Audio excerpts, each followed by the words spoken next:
بسم اللہ الرحمن الرحیم۔ السلام علیکم ورحمۃ اللہ وبرکاتہ۔ جی دوستو، آج میں آپ کے ساتھ شیئر کرنے جا رہا ہوں حضرت بہلول دانا سے پوچھے گئے 2 سوال، اور ان کا جواب سن کر یقیناً آپ بھی حیران ہو جائیں گے۔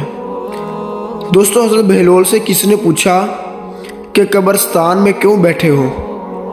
بہلول نے جواب میں کہا، میں ان کے ساتھ اس لیے بیٹھا ہوں، ان کی طرف سے مجھے کوئی تکلیف نہیں پہنچ رہی، کوئی الزام نہیں لگتا، کوئی مجھ پر حسد نہیں کرتا، کوئی جھوٹ نہیں بولتا، کوئی تانا نہیں دیتا اور کوئی خیانت نہیں کرتا، اور سب سے اچھی بات یہ ہے کہ جب میں یہاں سے اٹھ کے چلا جاتا ہوں تو یہ میری پیٹھ کے پیچھے میری غیبت نہیں کرتے۔ دوستو، دوسرے سوال کی طرف جانے سے پہلے ابھی تک آپ نے میرے چینل کو سبسکرائب نہیں کیا تو ابھی کر دیں، اور گھنٹے میں بٹن کو ضرور دبا دیں تاکہ ہر نیو آنے والی ویڈیو آپ تک بآسانی پہنچ سکے، اور لائک بھی ضرور کر دینا۔